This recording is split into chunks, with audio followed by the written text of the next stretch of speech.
pada pembelajaran pada pagi hari ini.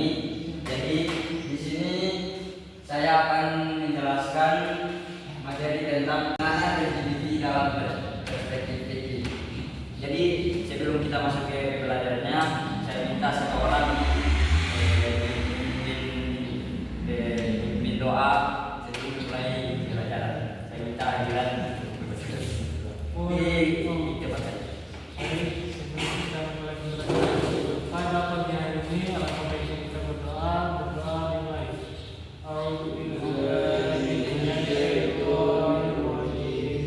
Bismillahirrahmanirrahim. Raditu billahi rabban wa bil Islam dinan wa bi Muhammadin nabiyyan wa rasulan. Rabbi zidni ilman warzuqni fahman.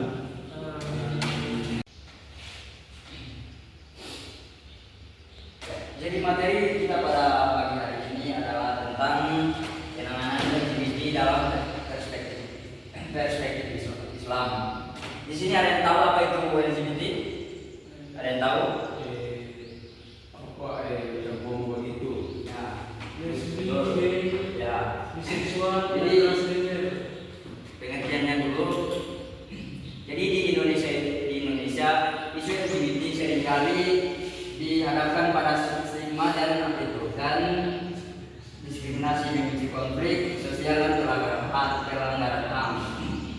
Terus yang pemahaman yang komprehensif yang mempertimbangkan konteks budaya dan agama lokal sangat krusial. Pendekatan yang sensitif dan bertindak berimbang diperlukan untuk mencegah eskalasi konflik dan melindungi hak asasi manusia semua warga negara. Terus LGBT adalah singkatan dari lesbian, gay, seksual dan transgender.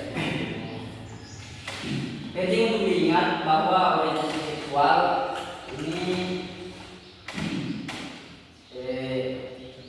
orientasi seksual dan identitas gender merupakan spektrum yang luas dan kompleks, tidak dapat disederhanakan atau dikategorikan secara kaku. Terus tujuan presentasi ini adalah bertujuan untuk menganalisis berbagai perspektif fikih dalam konteks isu LGBT di Indonesia, menekankan pentingnya pendekatan yang seimbang, humanis dan adil. Kita akan mengeksplorasi berbagai interpretasi, perbedaan pendapat ulama serta implikasinya bagi kehidupan bermasyarakat.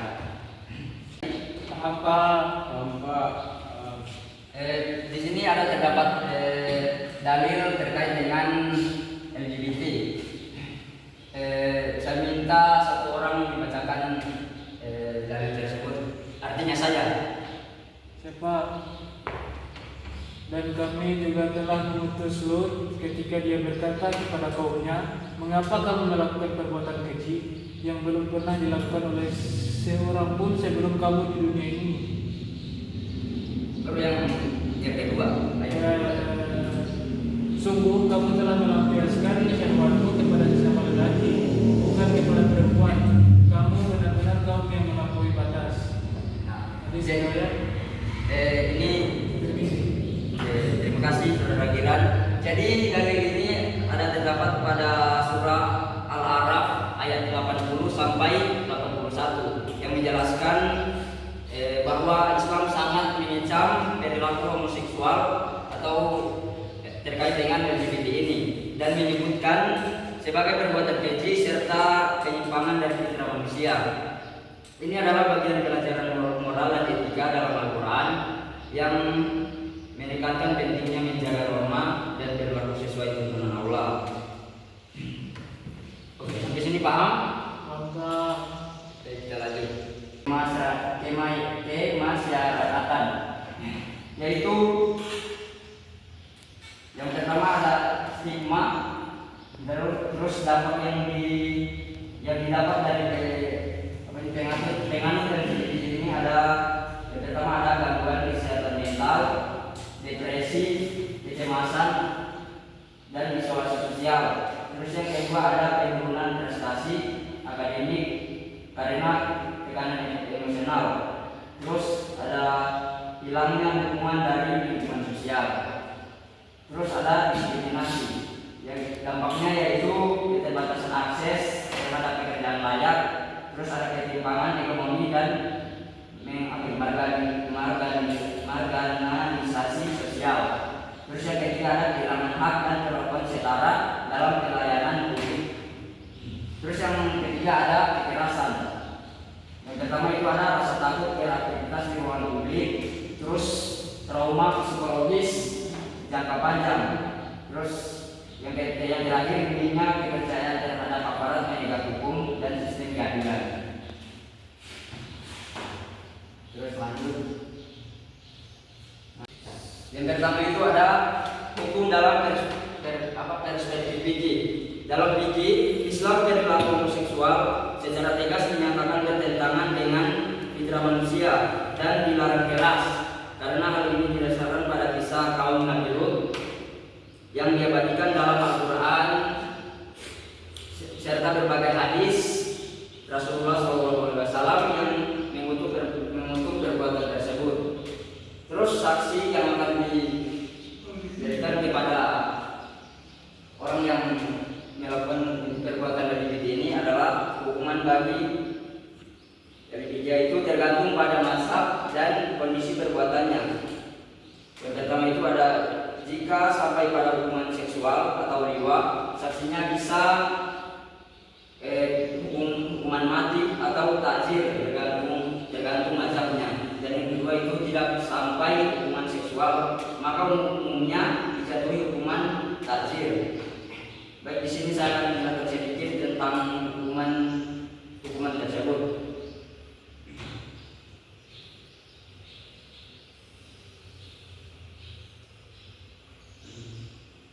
Yang pertama itu ada hukuman tentang hubungan seksual sesama jenis atau homoseksual dan lesbianisme. Jadi menurut mayoritas ulama menyamakan hukuman jiwa dengan zina, yaitu yang pertama Imam Hanafi pandangannya hukumnya tidak dikenakan had atau hukuman tetap, tetapi dikenakan takzir atau hukuman yang ditentukan bermasa. Sedangkan Imam Maliki yaitu dihukum mati baik berlaku aktif maupun pasif. Terus yang Imam Syafi'i dihukum mati jika perbuatan itu sampai pada level zina, yaitu masuknya alat kelamin. Terus ada Imam Hanbali sama dengan zina, rajam bagi yang sesudah menikah, yaitu dihukum cambuk 100 kali bagi yang belum menikah. Kita masuk ke bagian akhir pembahasan ini, yaitu studi kasusnya. Saya akan membacakannya. Reno berumur 17 tahun, yaitu seorang remaja muslim yang aktif di kegiatan masjid dan sekolah. Menyadari sejak usia 14 tahun dia memiliki ketertarikan emosional dan seksual terhadap sesama jenis. Ia tidak pernah melakukan perbuatan seksual, tetapi merasa sangat berdosa karena pemikiran dan perasaannya.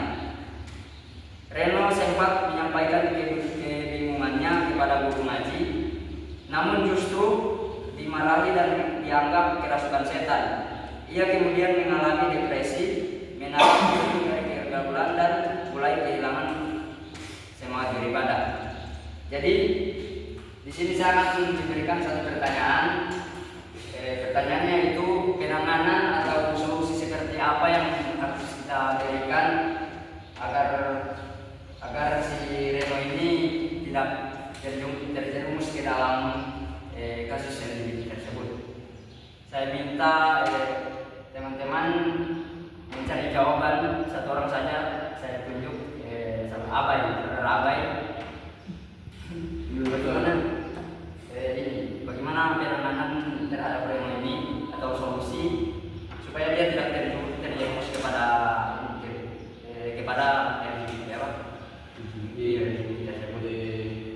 saya Pak. Ya.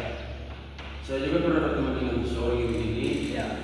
Itu dampaknya cukup sangat prihatin karena tidak hanya sikapnya yang berubah, tapi juga cara pemakaian.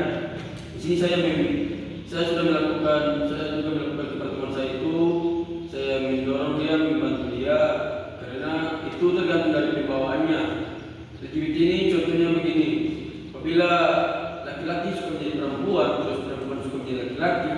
Nah di sini saya sebagai teman berperan sangat penting, dan juga saya melihat dari keluarga beliau bahwasanya keluarga juga tidak, maksudnya anak ini teman saya ini macam terus. Jadi salah satunya yang berperan di sini yang sangat penting ini yaitu temannya.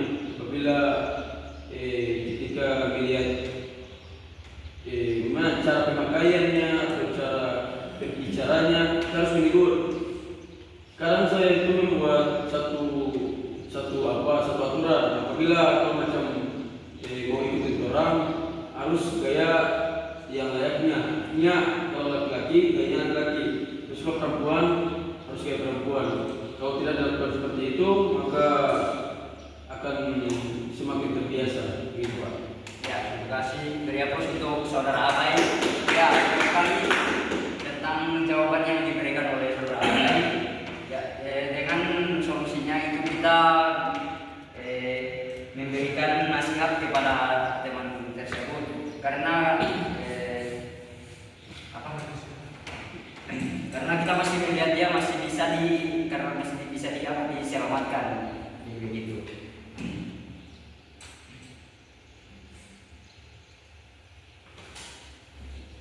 Nah, mungkin hanya itu sampai situ saja pembahasan saya pada pagi hari ini. Semoga apa yang kita pelajari hari ini menjadi pelajaran bagi kita, dan semoga kita tidak terjerumus pada isu tentang LGBT ini. Baik, sampai sini saja dari saya. Sekian. Assalamualaikum warahmatullahi wabarakatuh. Waalaikumsalam.